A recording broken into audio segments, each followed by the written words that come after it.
Kryeministri Rama mbledh ministrat dhe drejtuesit e Partisë Socialiste për të diskutuar për zgjedhjet e 11 majit dhe reformat e qeverisë. Takimi nisur në orën 14 në Pallatin e Brigadave do të zgjasë 2 ditë.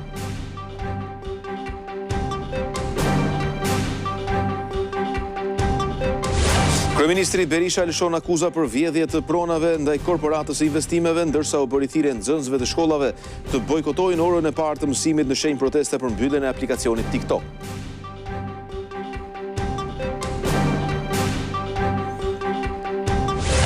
$246.000 emigrantë do të kenë mundësi të hedhin votën e tyre në zgjedhjet e 11 majit. Kreu i Komisionit Qendror të Zgjedhjeve Ilirian Celibashi tha se për 48.000 të refuzuarit nuk ka më asnjë shans për të regjistruar. Gjykata e posaçme jep sot vendimin për ish-deputetin Alqi Bllako për dosjen e inceneratorit të Tiranës. SPAK ka kërkuar dënimin e tij me 5 vjet burg që reduktohet në 3 vjet e 4 muaj për shkak të gjykimit të shkurtuar.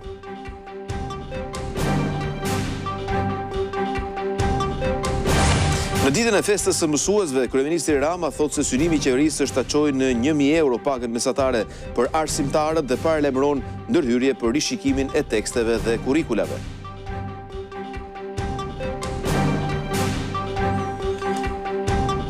Një studim i ri i Universitetit të Cambridge-it vërteton se aspirina redukton metastazat tumorale. Shkencëtarët kanë zbuluar mekanizmin që mund të çojë në përmirësimin e kurave për të luftuar tumoret e ndryshëm.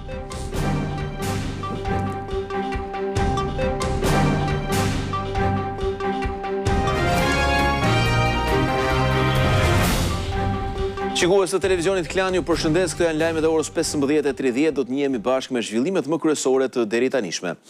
Kryeministri Edi Rama ka mbledhur sot e konsideron shumë të tmerrshme garën e armatimit ku është futur Europa pas tërheqjes së Shteteve të Bashkuara të Amerikës, duke shkurtuar fondet për arsimin. Kreu i qeverisë shqiptare tha se ndoshta Zoti e shpëtoi Donald Trumpin për të zgjuar Europën. I'm in a very comfortable position because I'm not German.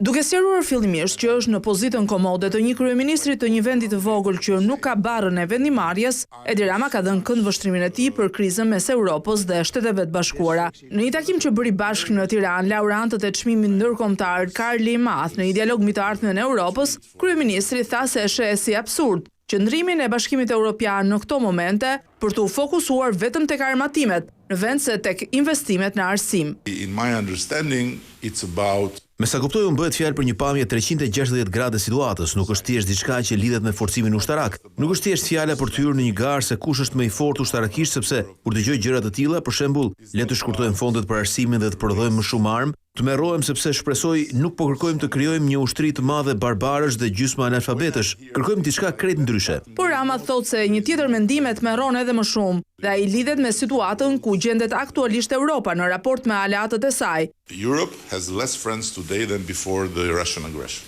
Europa ka më pak miq sot se sa përpara agresionit rus dhe kjo është diçka që duhet kuptuar. Diçka mbi të cilën duhet reflektuar pse ka ndodhur kjo, ndërkohë që nuk ka as pak dyshim që Europa u ngrit për gjën e duhur, duke qëndruar krah Ukrainës. Kjo nuk ka as pak dyshim, por pse ka më pak miq? Nuk po flasim për Rusin, po flasim për miq të cilët nuk janë në këtë pjesë të botës. Është shumë komplekse, por ndoshta Zoti i shpëtoi jetën Donald Trumpit jo vetëm për ta bërë Amerikën të madhe përsëri, por për të zgjuar përfundimisht Europën dhe për t'i dhënë asaj mundësinë të kuptojë që nuk mund të vazhdojë sikur bota të ishte njësoj, sepse nuk është njësoj. Gjithsesi, alternativa e vetme që Shqipëria do të zgjedhë deri në fund, Edi Rama siguron se do të jetë Bashkimi Evropian. The European Union is the answer. Bashkimi Evropian është përgjigjja shumë më shumë se sa gjithçka tjetër jashtë Bashkimit Evropian. Ka shumë gjëra për të cilat mund të kritikohet dhe jo sepse është projektuar i gabuar, por sepse projekti nuk është i përfunduar, pavarësisht ankesave, dhimbjeve të kokës, burokracisë neurotike. Në fund të fundit, ajo për të cilën bëhet fjalë është një themel shumë i fortë. Dhe çfarë tragjedie do të ishte në rast se do të zhdukej Bashkimi Evropian? Do të ishte sikur ta linim të dilnim vetë nga historia me këmbët tona. Pjesë e takimit ishin dhe Martin Schulz, ish-presidenti i Parlamentit Evropian, dhe Veronika Tsepkalo, pjesë aktive e opozitës bieloruse, e cila është dënuar në mungesë me burg nga presidenti autokrat Lukashenko, vetëm se është opozitare. Në ambientet e Pallatit të Brigadave, kryeministri Edi Rama mblodhi sot kabinetin qeveritar, kryesinë e grupit parlamentar dhe drejtuesit e qarqeve. Zhvillimet atje po i ndjek nga afër gazetarja Klesiana Omeri, me cilën do të kem tani një komunikim të drejtë për drejtë. Klesiana, çfarë dihet dhe ku është e fokusuar kjo mbledhje? Ky takim me dyert të mbyllura është i ndarë në sesione dhe momentalisht fokusi është e programi i Partisë Socialiste, çfarë do të paraqitet gjatë fushatës zgjedhore dhe retorika e përdorur nga jo vetëm nga kryeministri Edi Rama, por nga të gjithë ata të cilët do të angazhohen intensivisht në fushatën zgjedhore. Do të jetë një takim i cili do të zgjas edhe ditën e nesërme deri në orën 18 të pasdites, ku disa prej çështjeve kryesore do të jetë integrimi si një prej kartave më të rëndësishme të Partisë Socialiste, pasi kryeministri Edi Rama e konsideron të rëndësishme votën për Partinë Socialiste edhe për faktin se do duhet që sipas tij kjo votë të sigurojë edhe vijshmërinë e bisedimeve për integrimin e Shqipërisë në Bashkimin Evropian. Gjithashtu, një tjetër angazhim i rëndësishëm i socialistëve për cilën do duhet të diskutojnë gjatë ditës së sotme është edhe fushata në diasporë. Tashmë kemi një numër zyrtar të gjithë emigrantëve që kanë fituar të drejtën e votës dhe do duhet që të bindin që kjo votë të jetë për Partinë Socialiste. Një tjetër afat që i vendos para presionit të kohës Partinë Socialiste është dhe hartimi i listës së kandidatëve që do duhet të dorëzohet deri në datën 12 mars. Pjesë e diskutimeve do të jenë të gjithë emrat potencial të mundshëm për qenë në listë të sigurt ose jo, pavarësisht se do të jetë mbledhja e kryesisë që do të vendos. Gjithsesi, diskutimet në këto sesione do të jenë rreth këtyre temave. Ditën e nesërme, përveç vijshmërisë së diskutimeve të gjithçkaje që është diskutuar gjatë ditës së sotme, do të jetë dhe një takim i kryeministrit Edi Rama me gratë në kuadër të 8 marsit, e konsideruar si dita botërore e gruas. E qartë atëre, Klesiana, të falenderoj për gjitha këto detaje. Kreu i Partisë Demokratike Sali Berisha akuzoi sot korporatën shqiptare të investimeve se po tjetërson pronat e qytetarëve për llogaritë familjarëve të kryeministrit Rama. Në një dalje për mediat, Berisha ka ftuar edhe nxënësit që nga java e ardhshme të bojkotojnë orën e parë të mësimit si protest për mbylljen e rrjetit social TikTok.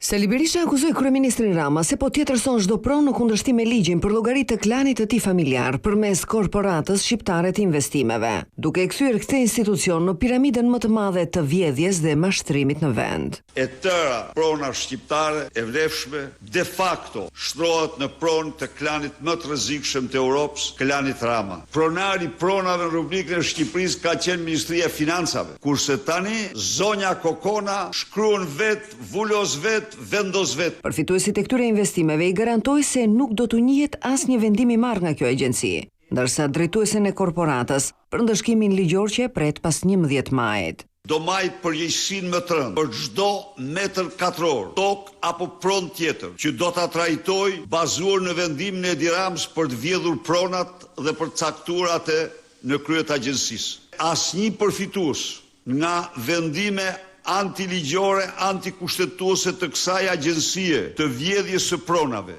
nuk do të njihet, por përkundrazi do të ndëshkohet rrep si një bashkëvjedhje publike private e pronës shtetërore. Krahas thirrjes së protestës kombëtare të 15 marsit pas mbylljes nga qeveria të TikTokut, Berisha i ftoi nxënësit që duke nisur nga e hëna të bojkotojnë orën e parë të mësimit. Dhe greva juaj është të bojkotoni mësimet. U bëj thirrje pritërve të mos i dërgojnë ditën e hënë, ditën e tyre në shkollë orën e parë. Ndryshe nga kryeministri që ka lënë të kuptohet se do të udhtojë së shpejti përtej oqeanit, Berisha mohoi një vizitë drejt Shteteve të Bashkuara përpara zgjedhjeve të 11 majit, por edhe në këtë dalje u kujdes të kujtoi Edi Ramës dosjen me Gonigal. Në rast se unë nuk kam në plan në projekt një vizitë në Shtetet Bashkuara, unë ju garantoj se Edi Rama do ekstradohet pas 11 majit në Shtetet Bashkuara. I pyetur se përse kryebashkiaku Veliaj ka vënë në shënjestër të sulmeve të tij vetëm njërin prej prokurorëve të çështjes, Berisha dha këtë përgjigje.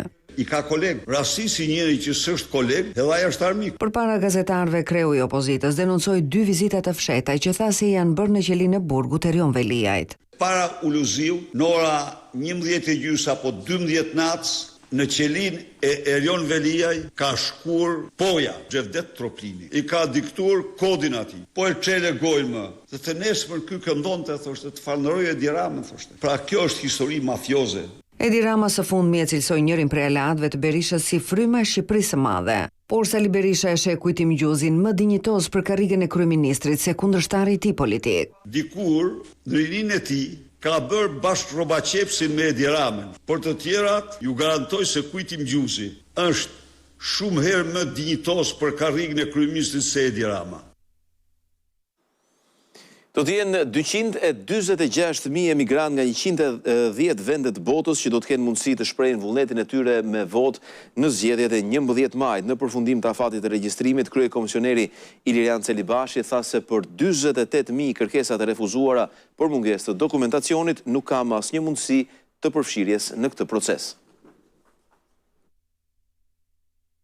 245.975 shqiptarë që jetojnë jashtë janë regjistruar për zgjedhjet e 11 majit. Ky është numri përfundimtar i të regjistruarve, pasi 48.180 të tjerë janë refuzuar për shkak të pasaktësive në aplikim. Çdo njëri prej tyre mund t'i drejtohet deri në 11 prill gjykatave të rretheve ku kanë pasur vendbanimin për të ankimuar online refuzimin, pasi në Komisionin Qendror të Zgjedhjeve, siç shpjegon komisioneri Celibashi, nuk ka më asnjë afat tjetër ligjor.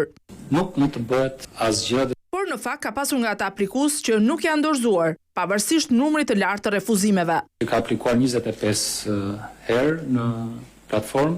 Votuesi nga jashtë me moshën më të madhe jeton në Gjermani. 98 vjeç.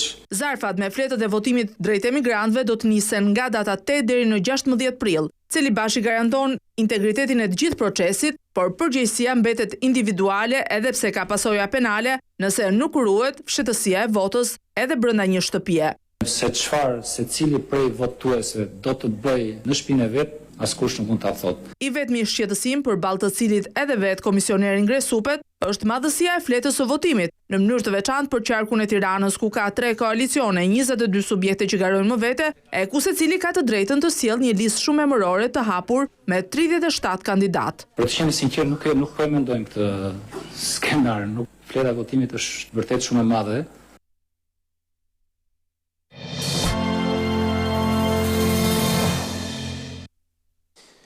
Në gjykatën e posaçme kundër korrupsionit dhe krimit të organizuar pritet të jepet sot vendimi për ish deputetin socialist Alqi Bllako, i akuzuar për çështjen e inceneratorit të Tiranës.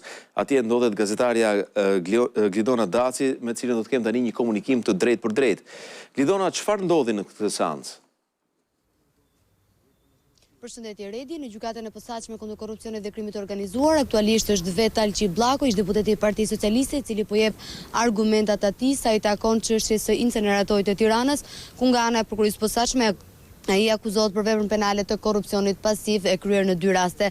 Sipas fjalës së Alqi Bllakos, ai është deklaruar totalisht i pafajshëm, po ashtu dhe mbrojtja e tij ka pretenduar pafajësinë e Alqi Bllakos, pasi sipas tyre roli i sekretarit të përgjithshëm nuk ka pasur në asnjë moment të bëjë me mënyrën se si është zhvilluar koncesioni për ndërtimin e inceneratorit të Tiranës, dhe po ashtu nga ana tjetër Alqi Bllako ka mohuar kategorikisht që të ketë marrë pjesë në mbledhjet kur janë zhvilluar nga ana e Komisionit të Vlerësimit të Ofertave, dhe gjithashtu pretendon se ka firmosur vetëm 3 shkresa në cilësinë e sekretarit të përgjithshëm, dhe kjo ishte vetëm detyra e tij dhe s'ka pasur në asnjë moment abuzime me detyrën. E qartë atëre, Glidona, të falenderoj. Ajola Xoza, bashkëshortja e kryebashkiakut të Tiranës Erion Velia, ju paraqit mëngjesin e sotëm në prokurorinë e posaçme në zbatim të masës së sigurisë detyrim paraqitje. Në bazë të vendimit të gjykatës, ajo duhet paraqitet në SPAK 2 herë në muaj. Xoza është nën hetim për kryerjen e veprave penale, korrupsion pasiv, pastrim parash dhe fshehje pasurie. Në 11 mars, gjykata e posaçme e apelit do të vendosë për kërkesën e Xozës dhe kryebashkiakut Veliaj për ndryshim të masës së sigurisë. Ndërsa avokatët e kryebashkiakut Erion Velia i kanë patur sot një komunikim me gazetarët, këtë komunikim e kanë ndjekur edhe gazetarja Bleona Metushi, me cilën do të kem tani një komunikim të drejtë për drejtë. Bleona, cilat kanë qenë pretendimet e avokatëve të Veliajt? Redi 3 ishin pikat kryesore të mbrojtjes grupit të avokatëve të kryebashkiakut Erion Veliaj dhe bashkëshortes së tij Ajola Xoza. Së pari, ata pretendojnë se masa e sigurimit arrest në burg për kryebashkiakun është abuzive dhe e marr duke mos u plotësuar asnjë nga kushtet për caktimin e një mase sigurimit. Të pyetur nga gazetarët në lidhje me qëndrimin e gjykatës së SPAK se kryebashkiaku kishte intimiduar hetuesit e byros kombëtare të hetimit, ata pranuan ekzistencën e një mesazhi të dërguar nga kryebashkiaku në drejtim të një prej hetuesve të byros kombëtare të hetimit, por pretenduan se ky mesazh nuk ishte intimidues, pra nuk ishte asnjë përmbajtje intimiduese ndaj hetuesve. Në këtë kushte pretendojnë se nuk ka asnjë masë për qëndrimin e tij në masën e sigurimit arrest në burg. Pika e dytë për cilën avokatët folën, por edhe ju përgjigjen gazetarëve gjatë ditës së sotme, lidhet me nisjen e hetimit nga ana e prokurisë së posaçme. Sipas mbrojtjes, kjo ka regjistruar një precedent të rrezikshëm pasi është nisur fillimisht nga një anonimat dhe më pas i është bërë një veti në kryebashkiaku Terion Veliaj, por nuk ka pasur një ngjarje apo një kallëzim konkret mbi të cilin do të duhej sipas tyre të regjistrohej ky hetim nga ana e prokurisë së posaçme. Dhe gjithashtu pika e në cilën u përqendrua mbrojtja, por edhe pyetjet e gazetarëve lidhej me pretendimin e kryebashkiakut Terion Veliaj se prokurori Olzdado ndodhet në kushtet e konfliktit të interesit në këtë çështje dhe ai duhet të largohet. Avokatët pretendojnë se kjo është e konfirmuar, pra konflikti i interesit është e konfirmuar, por duke ju përgjigjur pyetjes gazetarëve në lidhje me a kanë dorëzuar apo jo prova konkrete ata në lidhje me këtë konflikt interesi, pretenduan se këto prova ndodheshin në telefonin e kryebashkiakut, i cili gjendet i sekuestruar nga ana e prokurorisë së posaçme. Të falenderoj Bleona për të gjitha këto informacione. Do të flasim tani për të tjera zhvillime, kështu një dokument me analiza konkrete e Agjencisë Kombëtare të Ujësjellës Kanalizimeve hedh poshtë pretendimet se ndërtimi i ujësjellësit Tragjasit do të lërë pa ujë të pishëm banorët e zonës për të furnizuar zonën e Dërmiut. Në këtë dokument po ashtu shpjegohet se prurjet e ujit janë rritur nga viti në vit dhe se prioritet do të mbetet në çdo rast furnizimi me ujë i Tragjasit.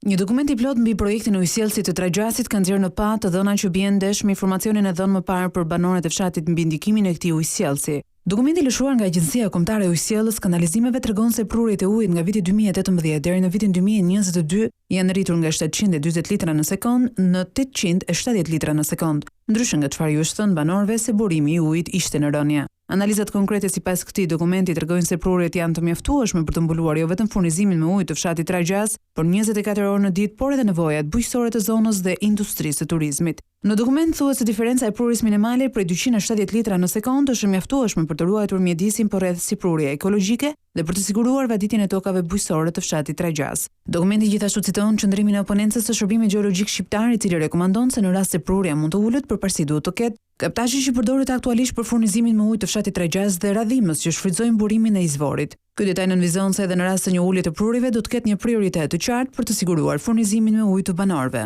Dokumenti u është mbajtur i fshehtë banorëve deri tani dhe publikohet vetëm pasi kryeministri sqaroi situatën, duke garantuar se projekti nuk kishte të bënte as pak me lënien pa ujë të banorëve të Tragjasit për të furnizuar himariotët. Plani hedh dritë plotësisht se si do të zbatohet ndërtimi dhe implementimi praktik pas përfundimit të ujësjellësit dhe hedh poshtë pretendimet e disa individëve që organizuan protestat e banorëve të cilët synojnë të pengojnë furnizimin me ujë të pishëm të zonës më të frekuentuar bregdetare të Shqipërisë, ndonse pjesa më e madhe e ujit të burimit të izvorit do të lihej të përfundonte në det.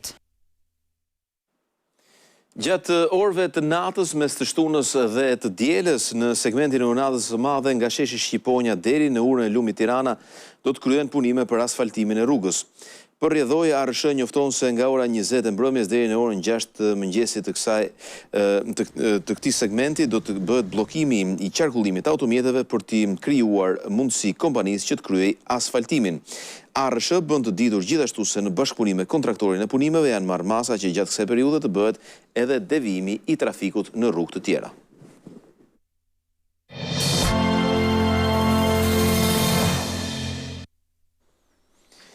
Në të gjitha shkollat e vendit, sot festohet 7 marsi që është edhe dita e mësuesit, e veçantë kjo festë është për mësimdhënësit që kanë një karrierë të gjatë në arsim.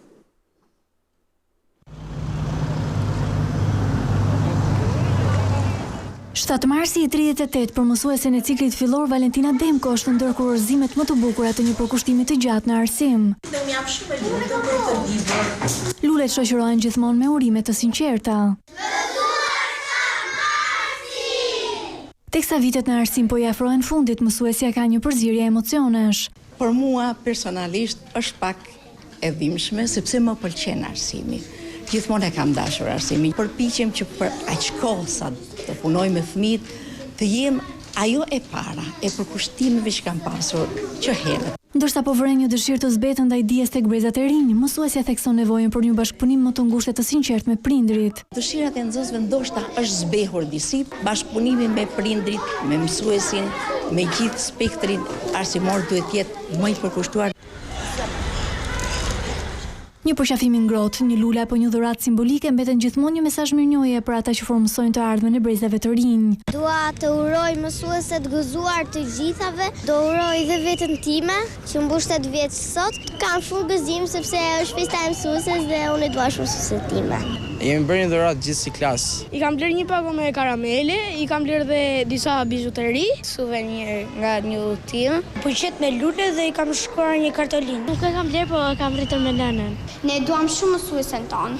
Gjithashtu i urojmë të gjitha nënave dhe mësueseve gëzuar 7 marsin. Faleminderit. Çdo vit 7 marsi dita e mësuesit përkujton hapjen e shkollës së parë kombëtare në Korçë në vitin 1887. Në një takim me mësues me rastin e ditës së 7 marsit, kryeministri Edi Rama tha se synimi është që paga mesatare e tyre të shkojë në 1.000 euro. Kreu i qeverisë shprehu edhe nevojën për një rishikim të kurrikulave dhe teksteve mësimore. Në ditën e mësuesit, kryeministri Edi Rama shpalosi ambicien e qeverisë së tij për ta çuar pagën mesatare të arsimtarëve mbi 1.000 euro. Do të rikthehemi tek pagat e mësuesve, mjekëve, të infermierëve dhe sigurisht që ambicia jonë është për ta çuar pagën mesatare të mësuesve përtej 1.000 eurove pa diskutim.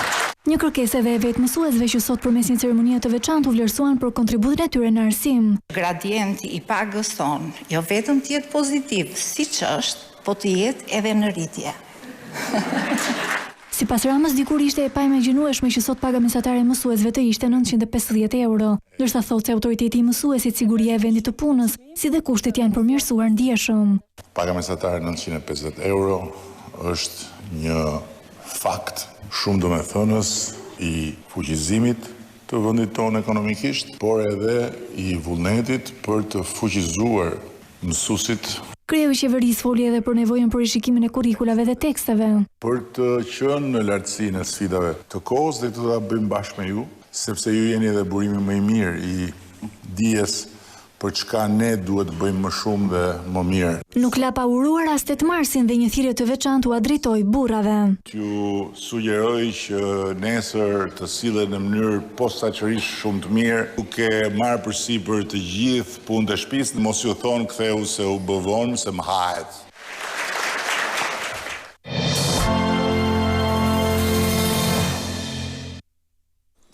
Bashkimi Evropian vlerëson se Serbia me sjelljen e saj në Këshillin e Europës ka shkelur marrëveshjen e Ohrit të vitit 2023. Sjellja e Serbisë në Këshillin e Europës është një shkelje e qartë e detyrimeve të Serbisë nga marrëveshja e Ohrit, thuhet në një përgjigje me shkrim që një zëdhënës i Bashkimit Evropian u dërgoi medjave në Prishtinë. Ai ka nënvizuar se ky detyrim përmendet në nenin 4 të marrëveshjes së Ohrit, ku Serbia merr përsipër të mos kundërshtojë anëtarësimin e Kosovës në organizata ndërkombëtare. Me lobimin e Serbisë të njëjtën, Komiteti për Çështjet Politike dhe Demokracinë në Këshillin e Europës hoqi nga rendi ditës kërkesën e Kosovës për të marrë statusin e të ftuara speciale në Asamblen Parlamentare.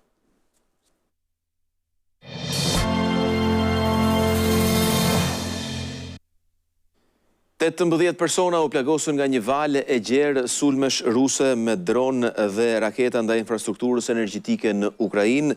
Ky ishte edhe sulmi i parë rus që pasi Washingtoni pezulloi ndihmën ushtarake ndaj këtij vendi.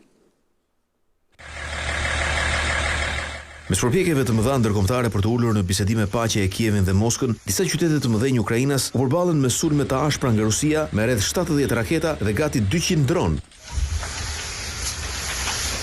Të paktën 18 persona u plagosën nga sulmet që në shenjestër kishin infrastrukturën energjitike dhe atë të prodhimit të gazit të Ukrainës. Numrin më të lartë të plagosurve e pati Harkivi, ku bombat ranë edhe në zonat banuara, por goditje pati deri në qytetin jugor të Odesës. Ky ishte sulmi i parë masiv nga Rusia në Ukrainë që pasi Washingtoni vendosi të ndërpresë ndihmën për Kievin për ta nxitur të ulet në bisedime paqeje. Autoritetet ukrainase thanë po ashtu se për të parën herë përdorën avionët francez Mirage për të zbërhapur disa prej shenjestrimeve. Sulmi ndodhi natën kur në Bruksel liderët e Bashkimit Evropian ranë dakord për planin e dyfishimit të shpenzimeve për ushtrinë dhe shtimin e mbështetjes financiare dhe ushtarake për Kievin pas pezullimit të ndihmës amerikane. Megjithatë, presidenti i Ukrainës Volodymyr Zelenski pranoi që javën e ardhshme të udhëtojë drejt Arabisë Saudite për të takuar me delegacionin amerikan për bisedimet e paqes me Rusinë që po organizohen nga Trump. Besnikët e ish presidentit sirian Bashar al-Assad nuk kanë pranuar të dorëzojnë armët dhe u përleshën dhunshëm me forcat qeveritare tranzitore në Latakia dhe Tartus, ku vranë 70 persona.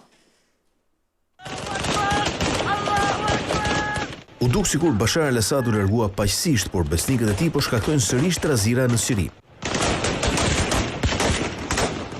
Të paktën 70 persona u vranë gjatë përleshjeve të armatosura mes tyre dhe trupave të administratës tranzitore të presidentit Ahmed al-Shara. Përleshjet shpërthyen në Latakia dhe Tartus, dy qytetet veri perëndimore bregdetare, kur trupat qeveritare po kryenin një operacion sigurie. Besnikët e Asadit janë shumica dërmuese ish ushtarak, të cilët në këto qytete kanë nën kontroll bazat e ushtrisë dhe nuk kanë pranuar të dorëzojnë armët, ndërsa nuk e njohin qeverinë tranzitore. Mediat ndërkombëtare bëjnë të ditur se përleshje me armë ka patur edhe në qytete të tjerë si Homs e Aleppo. Latakia dhe Tartus si konsiderohen si dy kryeqendrat e komunitetit Alawit, pjesë e të cilit ka qenë edhe familja Asad. Në këto dy qytete ndodhen edhe bazat ushtarake ruse. Qeveria tranzitore u ka bërë thirrje ish ushtarakëve të Asadit të dorëzojnë armët dhe të rikthehen pranë familjeve të tyre ose do të përballen me ndëshkime. Forcat qeveritare kanë kontrollin vetëm të disa qyteteve në perëndim të Sirisë, ndërsa pjesa tjetër ndahet mes disa grupeve të armatosur.